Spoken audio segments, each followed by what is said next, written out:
Hello बच्चों, आप सभी का स्वागत है पाठमाला के ऑनलाइन प्लेटफॉर्म पर। तो आज इस क्लास में हम शुरू करेंगे आपकी आरबीएसई की कक्षा 5 जिसकी आपकी बुक है हिंदी सुमन। उसका अध्याय 8वां आज हम शुरू करेंगे जिसका नाम है नारे कितने प्यारे। तो इस क्लास में आज हम इस अध्याय को अच्छे से समझेंगे, उसके बाद इसके प्रश्न उत्तर करेंगे, उसके बाद हम भाषा की बात यानी कि जो व्याकरण दे रखी है उसको भी अच्छे से समझेंगे। ठीक है, शुरू करते हैं अपने अध्याय को और उसको अच्छे से समझते हैं। तो अध्याय में अपन को सबसे पहले दे रखा है कि कठपुतलियों का प्रदर्शन होने वाला है।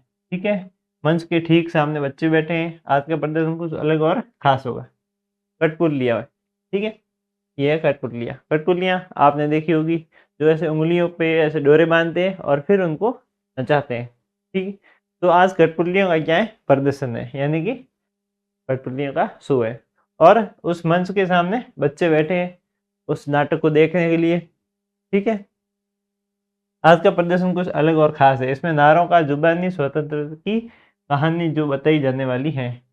तो आज का जो प्रदर्शन होने वाला है वो कुछ अलग है और खास है। इसमें नारों की जुबानी स्वतंत्रता की कहानी जो बताई जाने वाली है, यानी कि आज का जो नाटक होगा उसमें जो हमारे महापुरुषों ने नारे दिए थे और जो हमारी स्वतंत्रता की कहानियाँ थी वो बताई जाने वाली है। ठीक है, साथ ही उस कहानी को स्वतंत्र भारत के चहुमुखी विकास से जोड़ा जाने वाला है, यानी कि जो स्वतंत्र भारत की कहानी है उसको चहुमुखी विकास से जोड़ा वाला है या जोड़ा जाने वाला है, यानी कि जो हमारे भारत का विकास हुआ है उसके ऊपर भी ये नाटक होने वाला है। मंच पर खेमली और पेमली नाम की दो कठपुतलियां गीत गा रही है। ठीक है, अब जो मंच है वहाँ पे दो कठपुतलियां हैं, एक का नाम क्या है, खेमली। दोनों में से एक का नाम है खेमली और दूसरे का नाम है पेमली। ठीक है, ये दो कठपुतलियां हैं जो कि मंच पे नाटक करने वाली है और अपने भारत के विकास पर, अपने स्वतंत्रता की कहानियों पर और नारों की जुबानी पर ये नाटक पूर्ण तरीके से होने वाला है। और बच्चे जो है वो सामने से बैठे हैं अच्छे से और देखने के लिए तैयार है। ठीक है, और हम भी तैयार हैं इसको देखने के लिए कि क्या बातें होने वाली है। अब शुरू करते हैं खेमली। खेमली सबसे पहले कहती है कि सुनो कहानी नारों की, सुनो कहानी नारों की, तुमको आज सुनाऊंगी मैं अमर कहानी नारों की। यानी कि खेमली कहती है कि खेमली गीत गीत गाते हुए कहती है कि सुनो कहानी नारों की, सुनो कहानी नारों की, तुमको आज सुनाऊंगी मैं अमर कहानी नारों की। यानी कि आप सबको मैं आज एक कहानी सुनाऊंगी नारों की, यानी कि वो महापुरुषों की जिन्होंने अपनी स्वतंत्रता के लिए बलिदान दिया था। फिर फैमिली कहती है कहो कहानी नारों की, न्यारे नारे नारों की, क्या क्या जरूरत थी नारों की, कहो कहानी नारों की। यानी कि जो फैमिली है वो कहती है कि कहो कहानी नारों की, न्यारे न्यारे नारों की, क्या जरूरत थी उन नारों की, कहो कहानी नारों की। यानी कि जिन महापुरुषों ने अपनी स्वतंत्रता के लिए, अपने आंदोलन के लिए जो आंदोलन वो करते थे उसमें जो नारे दिए थे, ठीक है, उनकी कहानी की बात हो रही है कि उन नारों की कहानी कहो, उन नारों की क्या जरूरत थी उस आंदोलन में, उस स्वतंत्रता में अपनी। ठीक है, तो उस नारों की कहानी को बोलो। ठीक है, अब आगे है खेमली कहती है कि सुनो कहानी नारों की, प्यारी प्यारी नारों की, वेश बदल कर आया फिरंगी, कहे कि मैं करता व्यापार। ठीक है, झूठ कपट का जाल बिछाया, खूब बढ़ाई अत्याचार, देश मेरा हुआ गुलाम, जनता में त्राहिमाम, हाय राम हाय राम। ठीक है, तो खेमली कहती है सुनो कहानी नारों की, प्यारे प्यारे नारों की, यानी कि वेश बदल कर आया फिरंगी, कहे कि मैं करता व्यापार। यानी कि जो फिरंगी, फिरंगी यहाँ अंग्रेजों को कहा गया है जिन्होंने अपने देश पर गुलाम किया था, गुलाम क्या सॉरी राज किया था, अपने देश को गुलाम रखा था। फिरंगी यानी कि अंग्रेज। जो अंग्रेज थे वो बेस बदल कर आए और उन्होंने कहा हम व्यापार करते हैं। ठीक है, वो कहते थे कि हम व्यापार करते हैं। इतना झूठ और कपट का जाल बिछाया। ठीक है, तब अपने भारतवासियों पर झूठ और कपट का जाल बिछाया और यहाँ के लोग तो है ही बोले वाले, तो उनके ऊपर खूब अत्याचार बढ़ाया और उन पर कब्जा कर लिया। ठीक है, देश मेरा हुआ गुलाम, जनता में त्राहिमाम, हाय राम हाय राम। यानी कि उन्होंने व्यापार के बहाने, वो लोग यहाँ पे आए थे अंग्रेज अपने इंडिया में और उन्होंने अपने देश पर कब्जा कर लिया। फिर उन्होंने बहुत सारा अत्याचार किया। ठीक है, फिर फैमिली कहती है हाय राम दुर्गति बेचारों की क्या जरूरत थी नारों की, कहो कहानी नारों की। फैमिली क्या कहती है कि दुर्गति बेचारों की क्या जरूरत थी नारों की, कहो कहानी नारों की। फिर वो कहती है कि बहुत ही दुर्गति हुई, यानी कि बहुत ही गलत हुआ, और उन नारों की क्या जरूरत थी, उन नारों की कहानी को बताओ। तो फैमिली कहती है परेशान सब लोग बड़े थे, फिर भी संग में नहीं खड़े थे, नहीं एकता नहीं चेतना, खंड खंड में वे बिखरे थे। नारों ने ही अलग जगाई अंग्रेजों की नींद उड़ाई, नारों ने ही हिम्मत बांधी दिन दुखी लाचारों की, सुनो कहानी नारों की। यानी कि फैमिली कहती है परेशान सब लोग बड़े थे, यानी कि सभी जो लोग थे वो बहुत ज़्यादा परेशान थे, लेकिन फिर भी संग में नहीं खड़े थे। यानी कि बहुत ज़्यादा सब परेशान थे अंग्रेज़ों से जब वो गुलाम थे, लेकिन फिर भी एक साथ कोई भी खड़ा नहीं था उनसे लड़ने के लिए। नहीं एकता नहीं चेतना, यानी कि ना तो किसी में एकता थी और ना किसी चेतना, चेतना यानी कि बुद्धि, ना इतनी किसी में बुद्धि थी। ठीक है, खंड खंड में वे बिखरे थे, यानी कि अलग अलग खंड में, अलग अलग जातियों में, धर्मों में वे बिखर रखे थे। ठीक है, इस कारण से न तो कोई एकजुट हो पाया और न ही अपनी गुलामी को छोड़ पाया। नारों ने ही अलग जगाई अंग्रेजों की नींद उड़ाई। फिर जब कुछ महापुरुष हुए जिन्होंने अलग अलग नारे दिए, ठीक है, अपनी स्वतंत्रता के लिए, तो उन नारों ने ही अलग जगाई, यानी कि सबकी नींद जगाई और अंग्रेजों की नींद जो है वो उड़ाई। नारों ने ही हिम्मत बांधी, और जो नारे थे उन्होंने हिम्मत बांधी सबकी, और दीन दुखी लाचारों की, सुनो कहानी नारों की। यानी कि जो नारे थे उन्होंने सबकी हिम्मत बांधी और अंग्रेजों के खिलाफ लड़ने की प्रेरणा दी।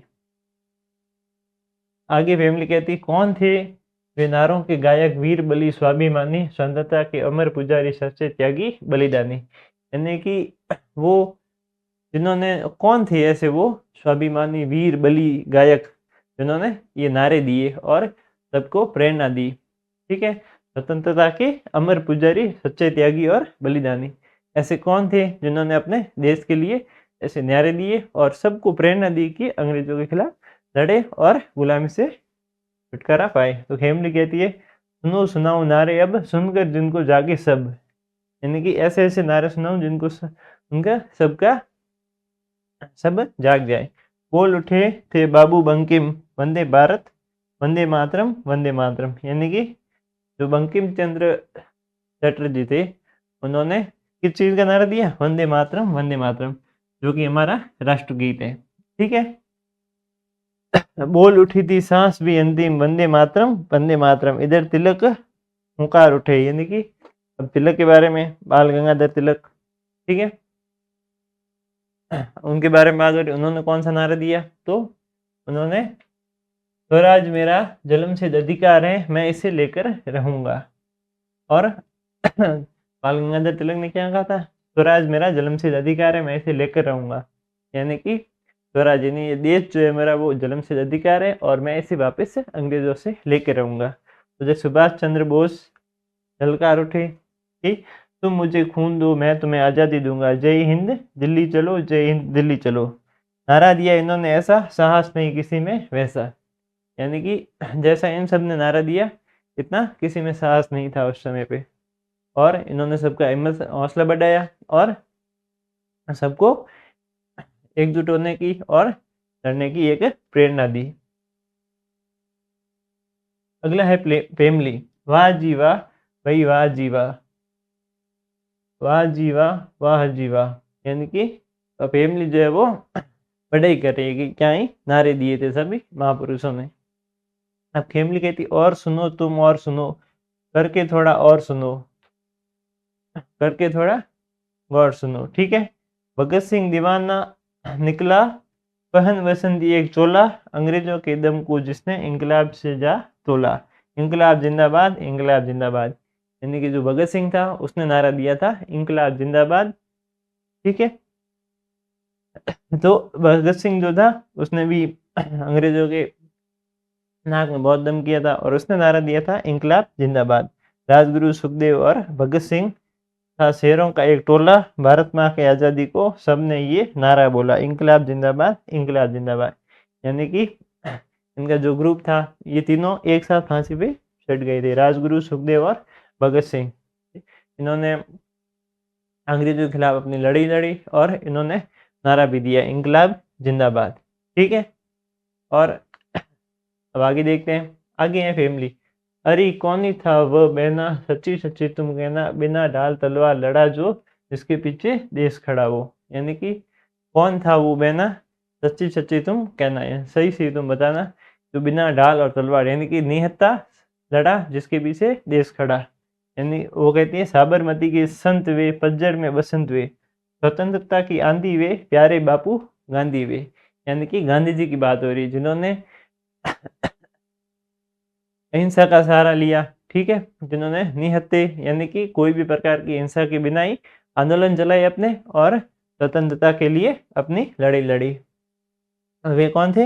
हमारे महात्मा गांधी। ठीक है, सत्य अहिंसा और शांति का जादू लाए गांधी जी। यानी कि गांधी जी जो थे उन्होंने सत्य अहिंसा और शांति को लेके आए और अपने आंदोलन में सम्मिलित किया। ठीक है, किसी प्रकार की कोई भी हिंसा नहीं उसके आंदोलन में। पहली लंगोटी हाथ में छोटी, चरखा लाए गांधी जी, अंग्रेजों भारत छोड़ो, अंग्रेजों भारत छोड़ो, सविनय अवज्ञा सहयोग को लेकर आए गांधी जी। यानी कि पहन लंगोटी यानी कि धोती पहनी हुई थी उनकी। ठीक है, उनके तो एक धोती पहनी हुई आपने देखा भी होगा नोट में, नोट के ऊपर जो है वो थे हमारे महात्मा गांधी। और हाथ में छोटी यानी कि जो लकड़ी लेके चलते हैं, और चरखा लाए गांधी जी, चरखा जो कि पहले धागा काटने के काम आता था। और अंग्रेजों भारत छोड़ो, अंग्रेजों भारत छोड़ो, ऐसा आंदोलन और असहयोग आंदोलन उन्होंने चलाया था। ठीक है, बिना कोई हिंसा के और सत्य अहिंसा और शांति का सहारा लेके। आगे फैमिली कहती है, करो या मरो, करो या मरो, हम लोगों से कहने आए गांधी जी। गांधी जी कहते हैं करो या मरो। ठीक है, करो या मरो, हम लोगों से कहने आए गांधी जी, स्वतंत्रता की सत्याग्रह की ऐसी आएगा आंधी जी, अंग्रेजों भारत छोड़ो, अंग्रेजों भारत छोड़ो। यानी कि स्वतंत्रता की सत्याग्रह की ऐसी आई आंधी, अंग्रेजों भारत छोड़ो, अंग्रेजों भारत छोड़ो। ठीक है, फैमिली कहती है तो क्या छोड़ गए भारत अंग्रेज, फिर क्या छोड़ गए भारत अंग्रेज। तो फैमिली वापस पूछती है कि क्या सही में फिर अंग्रेज जो थे वो उन्होंने भारत को छोड़ दिया था या फिर यहीं थे। इसमें फैमिली कहती है हाँ, नारों का यह प्रतिफल था, गूंज रहा उनमें जन जन बल था, उनमें छिपा सुनहरा अकल था, उनसे हम सबको संबल था। यानी कि ये जितने भी नारे थे उनसे ये प्रतिफल था, यानी कि सब में एक जोश आ गया था, जन जन बल यानी कि सारी सारे लोगों में एक जोश आ गया था, एक बल आ गया था कि आज नहीं तो कल हम आज़ाद हो ही जाएंगे। ठीक है, यानी कि सब एकजुट हो रहे थे उन नारों से। फैमिली कहती है रण मेरी थे सिंहनाथ थे, नारे थे अग्नि से तेज, हाँ छोड़ गए भारत अंग्रेज, हाँ छोड़ गए भारत अंग्रेज। यानी कि रणबेरी थे, सिंहनाथ थे, नारे थे अग्नि से तेज। जो नारे थे वो अग्नि से भी तेज थे। सिंहनाद यानी कि शेर। ठीक है, शेर के समान वो नारे थे। ठीक है, अग्नि से भी तेज। इस कारण से वो जो भारत अंग्रेज थे वो छोड़ गए भारत, हाँ छोड़ गए अंग्रेज भारत। फिर फैमिली कहती है आज़ादी की खुली हवा में भारत ने अंग्रेज ली, सबक सिखाया उस दुश्मन को जिसने मोल लड़ाई ली। यानी कि आज़ादी की इस खुली हवा में भारत ने अंग्रेज ली, सबक सिखाया उस दुश्मन को जिसने मोल लड़ाई ली। यानी कि अंग्रेजों की बात हो रही है कि उसको हमने सबक सिखाया और जिसने हमसे लड़ाई की थी, यानी कि हमको गुलाम बनाया था। हुआ सवेरा आज़ादी का, खुशहाली छाई होगी, फिर नारों से जागी जनता, क्या ज़रूरत आई होगी, क्या मंद पड़ा नारों का जोर, क्या मंद पड़ा नारों का जोर। ठीक है, तो उसमें कहता है कि हुआ सवेरा आज़ादी का, खुशहाली छाई होगी, फिर नारों से जागी जनता, क्या ज़रूरत आई होगी। यानी कि जब देश आज़ाद हुआ तब बहुत ज़्यादा खुशहाली आई होगी, फिर नारों से जागी जनता, क्या ज़रूरत आई होगी, क्या मंद पड़ा नारों का जोर, क्या मंद पड़ा नारों का जोर। आगे फैमिली कहती है कि ना ना फैमिली ऐसा ना था, तुम कहती हो वैसा ना था, आज़ादी थी मिली मगर कड़ी कठिन थी अभी डगर, सीमा पर खतरा दुश्मन का, संकट छाया अनधन का, चिंता जब चाहे घनघोर, क्यों मंद पड़े नारों का जोर। यानी कि फैमिली कहती है, फैमिली जैसा तुम कहती हो वैसा बिल्कुल भी न था। सॉरी। आजादी आजादी थी मिली मगर बड़ी कठिन थी अभी डगर, यानी कि अंग्रेजों से भी अभी आजादी मिल गई थी, लेकिन भी अभी आगे का जो रास्ता था वो भी थोड़ा कठिन था, क्योंकि सीमा पे जो दुश्मन था वो भी खतरा पैदा कर रहा था, और अंधन अंधन का भी संकट था, यानी कि खाने के लिए अनाज और पैसा, धन, उसका भी संकट जो था वो छाया हुआ था। चिंता अब छाई घनघोर, क्यों मंद पड़े नारों का जोर। ठीक है, अब आगे है। फैमिली कहती है कि कौन उठा हुंकार लगई, कौन बना दुख में हनुमान, किसने लाज रखी भारत की, फिर से लौटाया अवमान, तू ही बतला प्यारी मैना, मुझको नहीं कोई अनुमान। यानी कि फैमिली कहती है कि कौन उठा हुंकार लगई, यानी कि कौन ऐसा था जिसने उठा और आवाज लगाई इस संकट के खिलाफ, और कौन बना दुख में हनुमान, कौन हमारा दुख में सहारा बना। ठीक है, किसने लाज रखी भारत की, फिर से लौटाया वो मान, यानी कि किस ने वापस से भारत की जो थी वो लाज रखी और फिर से लौटाया वह मान, तू ही बतला प्यारी बहना, मुझको नहीं कोई अनुमान। तो फैमिली कहती है जय जवान जय किसान, जय जवान जय किसान, भारत माँ का लाल बहादुर खड़ा हो गया सीना तान, खेतों में सरहद पर जिसने बेजानों से भर दी जान, ये जवान जय किसान, जय जवान जय किसान। यानी कि लाल बहादुर शास्त्री जो थे उन्होंने यह नारा लगाया और वो ये सब सामने ले गए। उन्होंने कहा कि जय जवान जय किसान, और भारत माँ का लाल बहादुर, ठीक है, खड़ा हो गया सीना तान, खेतों में सरहद पर जिसने बेजानों में भर दी जान। यानी कि जो लाल बहादुर शास्त्री थे उन्होंने नारा दिया था कि जय जवान जय किसान, यानी कि किसानों और जवानों को उन्होंने उन्होंने उत्साह दिया और उनका हौसला मजबूत किया। तो फैमिली कहती है वाह जी वाह भाई, वाह जी वाह, वाह जी वाह भाई, वाह जी वाह, यानी कि वो उस चीज़ की वाहवाही कर रही जो लाल बहादुर शास्त्री ने किया। आगे फैमिली कहती है हाँ जी भाई, हाँ जी भाई, हाँ जी भाई, हाँ जी भाई, जय जवान जय किसान, अटल ने जोड़ा ये ज्ञान, जय जय जवान जय किसान, नारा गूंजा जय विज्ञान। यानी कि जो अटल बिहारी वाजपेयी थे उन्होंने भी नारा लिया था कि जय विज्ञान, जय जवान जय किसान, उसके आगे उन्होंने जोड़ दिया जय विज्ञान, यानी कि विज्ञान को भी बढ़ावा देते हुए वो आगे आए अटल बिहारी वाजपेयी। फिर फैमिली कहती है शक्ति चमकी खेती दमकी, नित्य नूतन बढ़ता विज्ञान, सुना है मैंने चंदा पर भी पहुंचाया है कोई याद।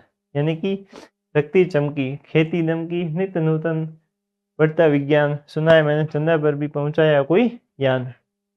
तो बच्चे कहते अपना भारत देश महान, विश्व में गूंजे गौरवगान, खूब पढ़े हम खूब बढ़े, मेहनत से निज भाग्य गढ़े, स्वच्छ धरा हो स्वच्छ गगन, यह भारत जय गणमन जन गणमन, दया प्रेम सेवा सम्मान, मेरा भारत देश महान, अपना भारत देश महान। तो राष्ट्र में बच्चे अपने भारत देश के लिए महानता का गीत गाते हुए ये जो प्रदर्शन था कठपुतलियों का वो समाप्त कर देते हैं। ठीक है, तो इससे हमें ये सीखने को मिला कि अपने देश की तरक्की के लिए और जन कल्याण के लिए अपनी ये चेतना को, अपने हौसलों को मजबूत रखना। ठीक है, और किसी के भी बहकावे में। तो बच्चों अपने पहला प्रश्न देखते हैं। पहला प्रश्न अपन को दे रखा है स्वतंत्रता आंदोलन में स्त्रियों का क्या योगदान रहा। स्त्री यानी महिला, ठीक है, तो महिलाओं का क्या योगदान रहा अपने भारत को आज़ाद कराने में। तो स्त्रियों का मुख्य तौर पर रानी लक्ष्मीबाई, सरोजनी नायडू, कस्तूरबा गांधी, ठीक है, ये सब आमतौर पर हमने कहानियों में वगैरह कहीं न कहीं ये सब नाम हमने सुन रखे हैं। ठीक है, तो इनका क्या योगदान रहा, तो रानी लक्ष्मीबाई ने युद्ध लड़ा, ठीक है, सरोजनी नायडू, कस्तूरबा गांधी और अरुणा आसद अली ने आंदोलन में सक्रिय भाग लिया।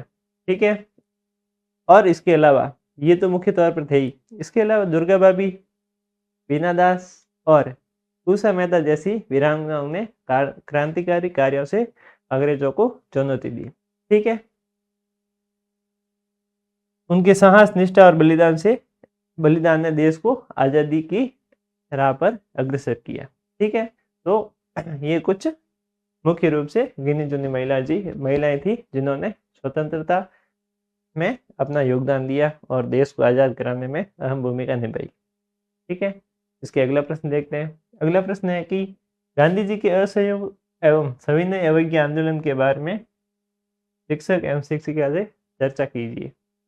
यानी कि गांधी जी ने जो अपना असहयोग सविनय अवज्ञा आंदोलन जो चलाया था अंग्रेजों के खिलाफ, उसके बारे में अपने अध्यापक से चर्चा करनी, यानी कि वार्तालाप करनी। तो क्या था वो था ब्रिटिश शासन के अन्याय के विरोध में दो प्रमुख आंदोलनों की शुरुआत की। तो जो महात्मा गांधी अपने थे, उन्होंने ब्रिटिश शासन का जो अन्याय था, ब्रिटिश शासन अंग्रेज जो थे वो अपनी जनता पर अन्याय कर रहे थे, उसके खिलाफ उन्होंने मुख्य रूप से दो आंदोलन चलाए। ठीक है, एक था असहयोग आंदोलन जो 1920 में चलाया गया, दूसरा था सविनय अवज्ञा आंदोलन जो 1930 में चला गया। ठीक है, तो असहयोग आंदोलन में उन्होंने जनता से कहा कि वे अंग्रेजों के स्कूल, अदालत, नौकरी और विदेशी वस्त्रों का बहिष्कार करें और स्वदेशी अपनाएं। इससे जनता में स्वराज की भावना जागी। ठीक है, तो जो असहयोग आंदोलन था उसमें गांधी जी ने मुहिम चलाई कि जो अंग्रेजों के स्कूल, अदालत, नौकरी और विदेशी बच्चों का जो बहिष्कार है उनका बहिष्कार करें। ठीक है, और स्वदेशी अपनाएं। ठीक, विदेशी जो वस्त्र है उनका हमको बहिष्कार करना है और हम स्वदेशी अपनाना है, यानी कि अपने देश में ही बनी हुई चीज़ों को यूज में लेना है, उपयोग में लेना है, और उनकी कोई भी बनाई हुई चीज़ को उपयोग में नहीं लेना है। ठीक है, इससे क्या है, जनता में स्वराज की भावना जागी। ठीक है, यानी कि आत्मनिर्भर बनने की भावना जागी। और सविनय अवज्ञा आंदोलन जो कि 1930 में शुरू हुआ था, उसका वो आंदोलन उन्होंने कानून तोड़कर अहिंसक विरोध का रास्ता चुना। ठीक है, और इस आंदोलन में उन्होंने कानून को तोड़ा और अहिंसक विरोध का रास्ता चुना। इसका प्रतीक दांडी यात्रा थी जहां गांधी ने नमक कानून तोड़ा। ठीक है, दोनों आंदोलनों में ने जनता को एकजुट किया और आज़ादी की दिशा में नई चेतना जगाई। ठीक है, इस प्रकार से जो दोनों आंदोलन थे उन्होंने एक स्वराज की भावना जगाई देशवासियों के प्रति। अब अगला प्रश्न देखते हैं अपन। अगला प्रश्न अपन को दे रखा है कि भगत सिंह, सुखदेव और राजगुरु को फांसी क्यों दी गई? अपने शिक्षक से पूछिए। तो भगत सिंह, राजगुरु और सुखदेव, इन तीनों को फांसी मिली, ये हम सबको मालूम है, लेकिन इन तीनों को फांसी क्यों दी गई, ये इसके बारे में हमको जानना है। तो जो भगत सिंह, राजगुरु और सुखदेव थे, उन्होंने को ब्रिटिश सरकार जो थी, यानी कि अंग्रेज की जो सरकार थी, उन्होंने 23 मार्च 1931 को फांसी दी, क्योंकि उन्होंने अंग्रेजों के अत्याचारों के खिलाफ आवाज उठाई और लाहौर षड्यंत्र केस में उन्हें दोषी ठहराया गया। ठीक है, उन्होंने सारडेस नामक ब्रिटिश अधिकारी की हत्या कर दी थी, जो लाला लाजपत राय की मृत्यु का जिम्मेदार था। इसके अलावा तीनों ने देश की आज़ादी के लिए अपना जीवन बलिदान कर दिया और इंकलाब जिंदाबाद का नारा दिया। ठीक है, और ये लाहौर षड्यंत्र केस क्या था, इसमें उन्होंने पार्लियामेंट में जाके वहाँ पे बम विस्फोट कर दिया था। इस कारण से उनको वहाँ पे दोषी ठहराया गया और उनको फांसी की सजा मिली। ठीक है, और उन्होंने सारडेस नामक ब्रिटिश अधिकारी की हत्या भी की थी, जो लाला लाजपत राय की मृत्यु का जिम्मेदार था। अब अगला प्रश्न है, स्वतंत्रता के बाद भी देश को किन समस्याओं का सामना करना पड़ा? अब देश तो आज़ाद हो गया, इसके बाद भी देश को किन किन समस्याओं का सामना करना पड़ा था? तो मुख्य रूप से देश को विभाजन की त्रासदी, यानी कि देश को बंटवारे से लाखों लोग बेघर हुए और दंगे भड़क उठे। यानी कि जब देश का बंटवारा हुआ, देश आज़ाद हुआ, ठीक है, एक पाकिस्तान बना, एक अपना भारत बना, तो इससे लाखों लोग तो एक तो बेघर हो गए थे, इससे अलग अलग जगहों पे दंगे बढ़ गए थे, यानी कि लोग मरने मारने को उतारू हो गए थे। और इसके अलावा आर्थिक संकट, उद्योग, व्यापार और खेती कमजोर थी, गरीबी और बेरोजगारी बढ़ी थी। और जब देश आज़ाद हुआ, देश का बंटवारा हुआ, तब कई लोग बेघर हो गए थे। इससे एक तो उद्योग सारे बंद हो गए थे, व्यापार बहुत कम हो गया था और खेती जो थी वो बहुत ही कमज़ोर हो गई थी, यानी कि ना के बराबर खेती होती थी और गरीबी और बेरोज़गारी बहुत ज़्यादा हद तक बढ़ गई थी। इस कारण से ये एक मुख्य रूप से संकट था भारत के ऊपर। शिक्षा और स्वास्थ्य की कमी थी और शिक्षा और स्वास्थ्य की भी कमी थी। अधिकतर लोग अशिक्षित और बीमारियों से पीड़ित थे। अधिकतर लोग जो थे वो एक तो उनको शिक्षा नहीं मिल पा रही थी अच्छे से और ना तो उनको कोई स्वास्थ्य का इलाज मिल पा रहा था। इसके अलावा सीमा और सुरक्षा की चुनौतियाँ, पाकिस्तान और चीन से युद्ध जैसी चुनौतियाँ बनी और भारत को मुख्य रूप से पाकिस्तान से एक तो युद्ध और एक चीन से युद्ध, यानी कि एक तो चीन जो है वो भी भारत का दुश्मन है और पाकिस्तान भी भारत का दुश्मन है। इस कारण से उनको जो उनकी सीमाएं लगती है वहाँ पे भारत को बहुत सारी चुनौतियों का सामना करना पड़ा था। इसके अलावा भोजन और संसाधनों की कमी, अन्न, पानी, बिजली जैसी मूल ज़रूरतें पूरी नहीं थी। इसके अलावा भारत जब आज़ाद हुआ तब उसके पास ना तो अन्न था और पानी और बिजली, इन मूल समस्याओं की बहुत ज़्यादा मात्रा में कमी थी। ठीक है, तो ये कुछ मुख्य है जो भारत जब आज़ाद हुआ तब उनको भारत को इन मुख्य समस्याओं का सामना करना पड़ा था। अब अगला प्रश्न है कि नारों ने क्या नहीं किया। अब जो नारे हुए थे उन्होंने क्या नहीं किया। पहला ऑप्शन है कि अलग जगही, अंग्रेजों की नींद उड़ाई, आलसी बनाया या हिम्मत बांधी। इनमें से नारों ने आलसी बनाया, ये ऐसा नहीं हुआ था क्योंकि नारे जो थे उन्होंने सबको जागरूक किया। यहाँ इसमें दे रखा है कि भाई आलसी बनाया, उस समय आलसी बनाने तो अब तक भी गुलाम रहते। ठीक है, उनके आलस तभी उड़ा देते वो तो। अब अगला है बिना ढाल और तलवार लड़ा जो, जिसके पीछे देश खड़ा वो। इन पंक्तियों में किसकी तरफ इशारा किया गया है। पंक्तियां दे रखी बिना ढाल और तलवार लड़ा जो, जिसके पीछे देश खड़ा वो। इन पंक्तियों में किसकी तरफ इशारा किया गया है। तो ये हमने अध्याय में पढ़ा था, बिना ढाल और तलवार लड़ा जो, इसका अर्थ है कि जो अहिंसा का जिसने सहारा लिया था, बिना कोई हिंसा के सारे आंदोलन किए थे और अपने देश को आज़ाद कराने में अहम भूमिका निभाई थी।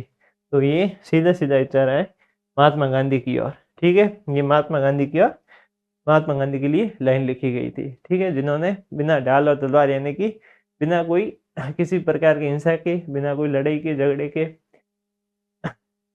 अहिंसा का सहारा लेके उन्होंने आंदोलन चलाया अपना। अगले हैं रिक्त स्थान की पूर्ति करनी है। तो पहला दे रखा है शक्ति, चमकी, खेती। आगे एक शब्द को छोड़ के लिखा गया है, तो वो शब्द कौन सा है। धमकी, यानी कि शक्ति, चमकी, खेती, धमकी, नित्य नूतन बड़ा विज्ञान। ठीक है, अगला है झूठ कपट का। आगे एक शब्द छोड़ के लिखा गया, फिर बेचाया, खूब बढ़ाए, अत्याचार, इसका होगा जाल। ठीक है, आगे है भगत सिंह दीवाना निकला, पहन पहन बसंती एक चोला। अगला है स्वराज मेरा जन्मसिद्ध अधिकार है, मैं इसे लेकर रहूंगा। ठीक है, अब आगे है मिलान कार्य, यानी आपस में हमको मिलान करने। ये कुछ नारे यहाँ पे दे रखे हैं और आगे उनके नाम दे रखे हैं जिन्होंने नारे दिए थे। ठीक है, अब इनमें से कौन सा नारा किसने दिया था, उनसे उनको मिलान करना है। तो पहला है जय हिंद। तो जय हिंद का नारा किसने दिया था। जय हिंद का नारा दिया था सुभाष चंद्र बोस ने।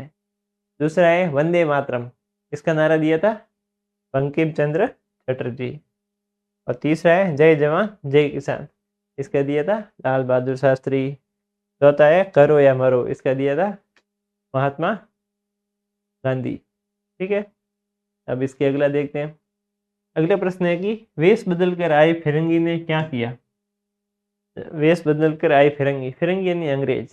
ठीक है, वेश बदल कर यानी अपना रवैया बदल कर या फिर अपना तरीका, बोल वगैरह कुछ भी हो सकता है, वो सब बदल कर आए अंग्रेज। और उन्होंने क्या किया, उन्होंने वेश बदल कर आए फिरंगियों ने अपने आप को व्यापारी बताकर झूठ और कपट का जाल बिछाया। यानी कि जब वो अंग्रेज आए थे तो उन्होंने अपने आप को व्यापारी बताया था। ठीक है, और उसने भारत में व्यापार के बहाने प्रवेश किया और धीरे धीरे अत्याचार बढ़ाकर देश को गुलाम बना दिया। ठीक है, तो जो अंग्रेज थे उन्होंने झूठ का सहारा लिया और उन्होंने अपने आप को व्यापारी बताया। ठीक है, फिर धीरे धीरे अपना व्यापार बढ़ाकर भारत में और अत्याचार बढ़ाकर देश को गुलाम कर दिया। इसके बाद का प्रश्न है कि नारों के गायक अर्थात नारे देने वाले लोग कैसे थे? तो नारों के गायक अर्थात नारे देने वाले लोग वीर, बलशाली, स्वाभिमानी, सच्चे त्यागी, बलिदानी थे। वे स्वतंत्रता के अमर पुजारी थे जिन्होंने देश की आज़ादी के लिए निस्वार्थ भाव से संघर्ष किया। ठीक है, अब इसका अगला प्रश्न है कि भगत सिंह के टोले के 2 सदस्य और कौन थे? तो भगत सिंह के टोले के 2 सदस्य थे भगत सिंह, सुखदेव और राजगुरु। भगत सिंह के टोले के 2 सदस्य कौन थे? सुखदेव और राजगुरु। इन तीनों ने मिलकर भारत की आज़ादी के लिए अपने प्राण न्यौछावर कर दिए। ठीक है,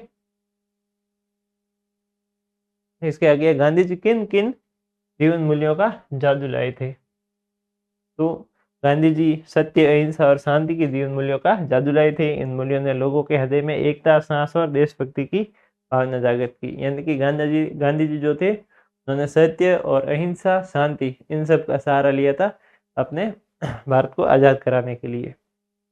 अगला प्रश्न है कि स्वतंत्रता आंदोलन में नारों की क्या भूमिका रही होगी? यानी कि जो स्वतंत्रता आंदोलन थे उनमें नारों की क्या भूमिका रही होगी? तो स्वतंत्रता आंदोलन में नारों ने लोगों में जोश, एकता और देशभक्ति की भावना जगाई थी। ठीक है, और इन नारों ने जनता को अंग्रेजों के अत्याचार के विरुद्ध खड़ा होने की प्रेरणा दी और पूरे देश को आज़ादी की लड़ाई में एकजुट किया। यानी कि नारों की वजह से लोगों में एकता जगी। ठीक है, सब एकजुट हुए और अंग्रेजों के खिलाफ उन्होंने आंदोलन किए, लड़ाई की और उनको भारत को आज़ाद करने के लिए अपनी मुहिम चलाई। अगला प्रश्न है भारत की स्वतंत्रता के क्या कारण रहे होंगे? तो एकता की कमी, ये तो मुख्य रूप से था ही। ठीक है, आपसी मतभेद और ईर्ष्या द्वेष, ठीक है, जो कि अभी तक चल रहा है, और विदेशियों पर विश्वास करना। ठीक है, चौथा है अज्ञानता और जागरूकता की कमी, जो कि ये बहुत ही ज़्यादा मुख्य रूप से कारण है, जो कि आज के समय में भी हमें देखने को मिलता है, खासकर अपने भारत के लोगों में। ठीक है, तो पहला दे रखा है कि लोग आपस में बटे हुए थे और संगठित नहीं थे, ये हम सबको भी मालूम है। ठीक है, एक तो आपस में सब बटे हुए थे, कोई जात के नाम पर, कोई धर्म के नाम पर। ठीक है, कोई ऐसे जाट कह के अलग हो गया था, कोई हिंदू कह के अलग हो गया, कोई मुसलमान, सिख, ईसाई, राजपूत, गुर्जर, ब्राह्मण वगैरह ऐसे जात पात में, धर्म वगैरह में, इस सब में बटे हुए थे। ठीक है, कोई भी एकजुट नहीं था, इस कारण से उनको गुलाम बना दिया गया। दूसरा कारण है आपसी मतभेद और ईर्ष्या द्वेष, यानी कि राज्यों और शासकों के बीच सहयोग का अभाव था। ठीक है, तीसरा है विदेशियों पर विश्वास करना, यानी कि फिरंगियों को व्यापार के बहाने देश में आने देना।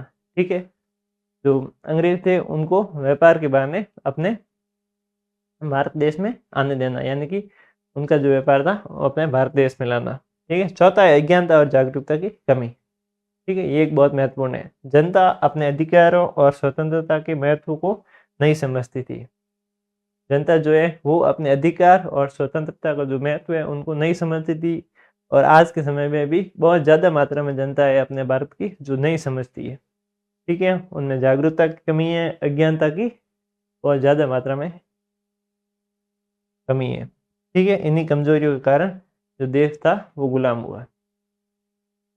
अब अगला है जय जवान जय किसान जय विज्ञान नारे के आधार पर बताइए कि देश के विकास में जवान, किसान और विज्ञान की क्या भूमिका है? तो जवान की भूमिका है कि देश की सीमाओं में रक्षा करते हैं और राष्ट्र की सुरक्षा सुनिश्चित करते हैं। यानी कि जो जवान है वो अपनी सुरक्षा के लिए सीमा पर खड़े रहते हैं, और जहाँ कोई भी उनको खतरा लगता है वहाँ वो जाते हैं और हमें बचाते हैं। किसान जो है वो अन्न, फल, सब्जियाँ उगाकर देश की खाद्य आवश्यकताओं को पूरा करते हैं और अर्थव्यवस्था की रीढ़ है। यानी कि किसान जो है वो अपने अन्न, फल, सब्जियाँ उगाकर देश की जो खाद्य आवश्यकता है, यानी कि जो खाने की आवश्यकता है उनको पूरा करते हैं और अपने अर्थव्यवस्था की रीढ़ है, यानी कि अर्थव्यवस्था में एक महत्वपूर्ण भूमिका निभाते हैं। तीसरा है विज्ञान, जो कि नई तकनीकों और खोजों के माध्यम से देश को आधुनिक, प्रगतिशील और आत्मनिर्भर बनाता है। यानी कि विज्ञान जो है वो देश को आधुनिक, प्रगतिशील और आत्मनिर्भर बनाने में मदद करता है। तो बच्चों, अब अपने भाषा की बात शुरू करते हैं, यानी कि व्याकरण। तो उसमें सबसे पहले अपन को दे रखा है कि नीचे दी गई पंक्तियों में स्वतंत्रता सेनानियों की विशेषताएं बताने वाले शब्द दिए गए हैं। ठीक है, यानी कि कुछ ऐसे शब्द दिए गए हैं जो विशेषण शब्द है। ठीक है, जो किसकी विशेषता बता रहे हैं? स्वतंत्रता सेनानियों की। और इन पंक्तियों में से ऐसे शब्द छांट कर नए वाक्य बनाइए। ठीक है, अब इन पंक्तियों में से जो विशेषण शब्द है उनको छांटना है अपन को और वाक्य बनाने हैं उनके ऊपर। ठीक है, तो ऐसे शब्द कौन कौन से हैं? ऐसे शब्द है, पहले तो एक है वीर, दूसरा बलि, चौथा स्वाभिमानी, सॉरी तीसरा, चौथा है सच्चे, और पांचवा है त्यागी, और छठा है बलिदानी। ठीक है, तो कुछ ये शब्द है जो दे रखे हैं विशेषण शब्द, इनके ऊपर वाक्य मैंने आपको लिख के दे रखे हैं ऑलरेडी। ठीक है, ताकि ना आपको परेशानी, आपको तो होगी वैसे, आपको लिखने पड़ेंगे ये, लेकिन मुझे कोई परेशानी नहीं हो। ठीक है, अब पहला वीर। वीर के ऊपर हमारे सैनिक बहुत वीर और निडर होते हैं। ठीक है, बहुत होते हैं।